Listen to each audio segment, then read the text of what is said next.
Hello and welcome back to another episode of Lefty's Workshop. Today we have our first car review.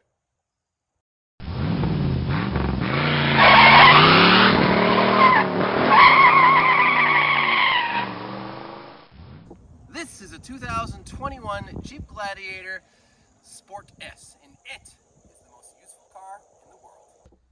Now you may be saying, Lefty, isn't that just a crappy American-made Jeep that gets really crappy gas mileage, holds nothing in the back because it's too small, and is just a midlife crisis mobile? And you'd be right.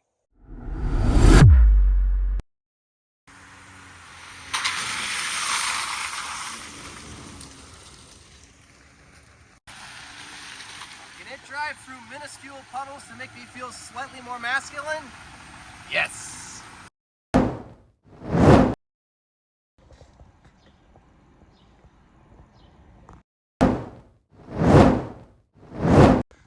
Can it hold 4 people's worth of things for a 7-day road trip? Yeah, definitely.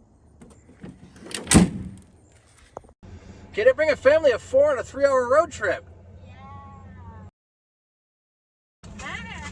Ah! So I've come here this morning to answer a very important question. Can a Jeep, with the doors off, do regular car things? So you see here we got a little bit of groceries. Got some yummy chips, got some lunch meat, all that good stuff. Can I put it in here and have it not go away? And the answer to that is a resounding yes. You just open up your bed here, pop her on open, grab your groceries, put them in there, and it's just like the trunk of a car.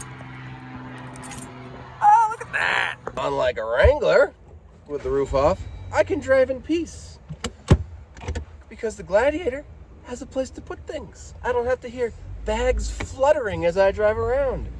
My groceries are safe, they are locked in the back, and I am driving in peaceful quiet, other than that stupid seatbelt. Well, that's just a stupid question. Of course it can. It's a Jeep.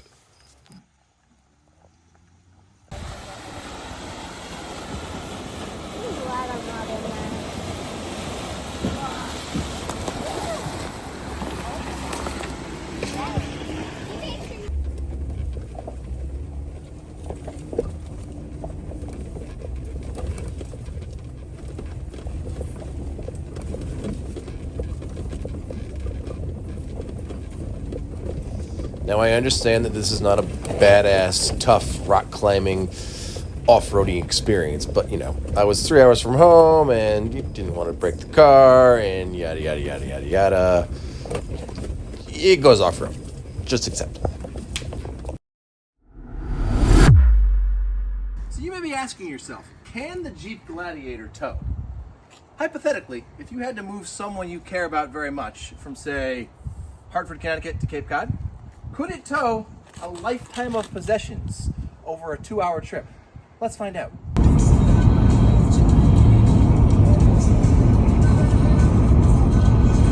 All right, so we're about an hour and a half into the trip, and it is going very well. We're actually getting 16.3 miles per gallon, which is surprising. I was expecting like 10. For anybody that says this is not a real truck, it's a real truck. It's pulling 2,000 pounds of trailer with about another 500 to 600 pounds in the bed of the thing, and it's pulling it like a champ. I mean, it's no Super Duty, but it's certainly on par with like an F-150 V6 or a Silverado V6. Absolutely. Definitely.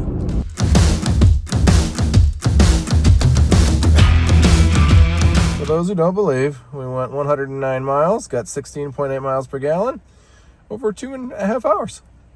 Pretty damn good. So many heavy things. And it pulled it like a champ.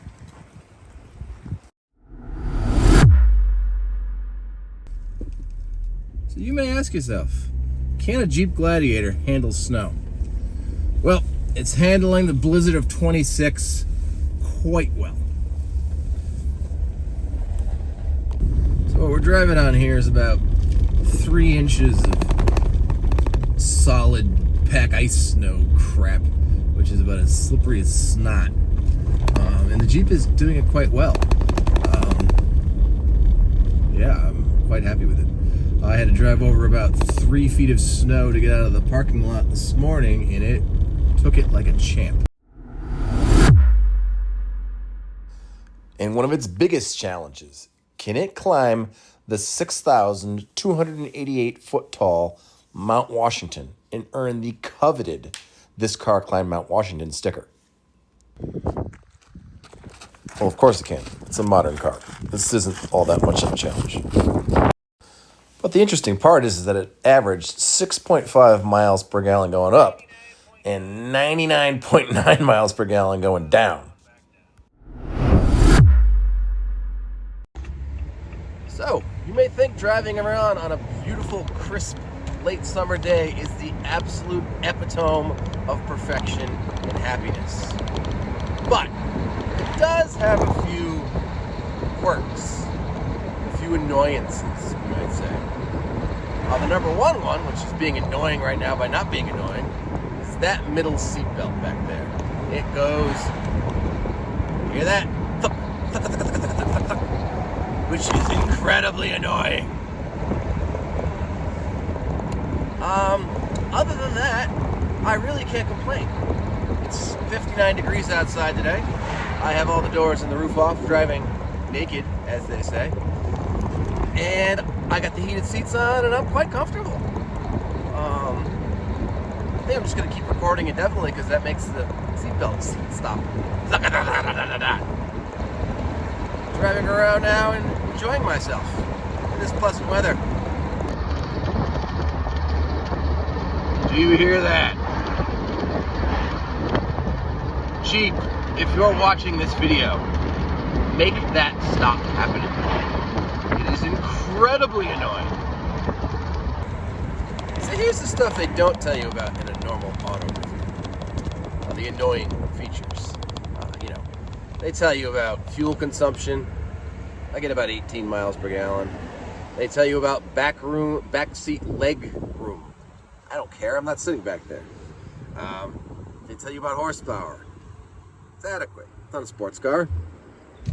But things that they don't tell you about. For one, well, it doesn't work now because the doors aren't here. None of the windows auto up, which is incredibly annoying. The back windows don't even auto down, which is its own thing.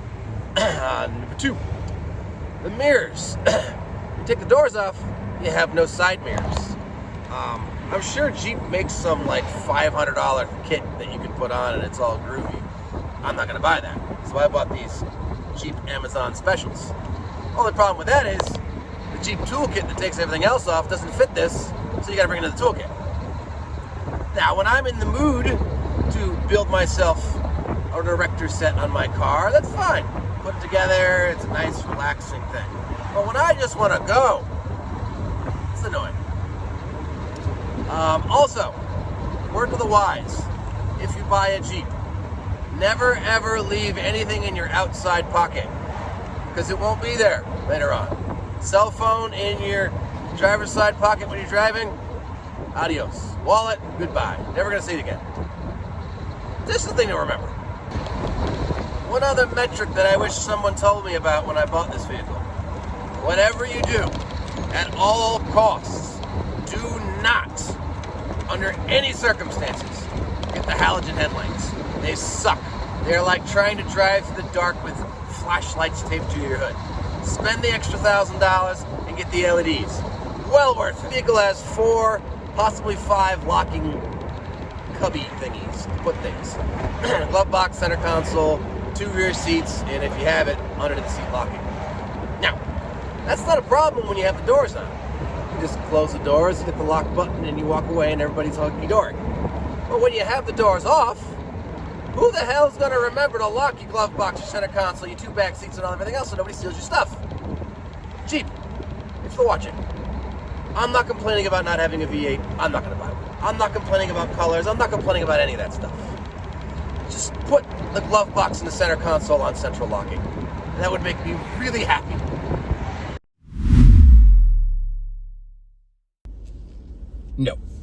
Well, I don't know your wife.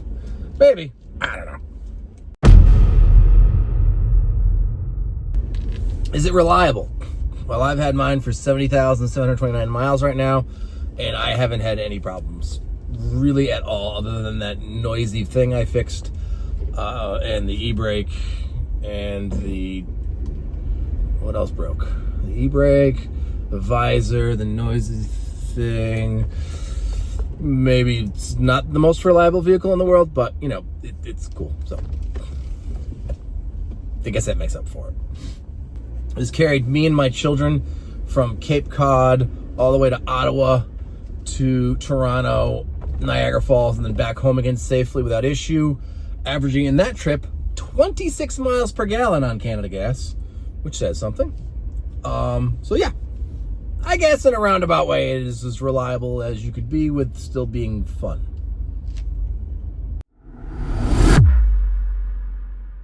So the question is, how is the Jeep Gladiator the best vehicle ever made for a middle-aged dad? Well, it holds my kids, it brings them places, it holds all their stuff, it gathers up all of the heavy things that I like to get, it gets me to work, it gets me home, and that's really all I need. It is basically a cool car and a regular car all in one. You can take the top off, the doors off, and it's cool, and then it just does the mundane, everyday life things that cars are supposed to do. That's pretty much it. That's all I got. Whee, let's drive around. That is why the Jeep Gladiator is the most perfect vehicle in the world for a middle-aged dad like me. Look at this view. Thanks for watching, and I'll see you next time.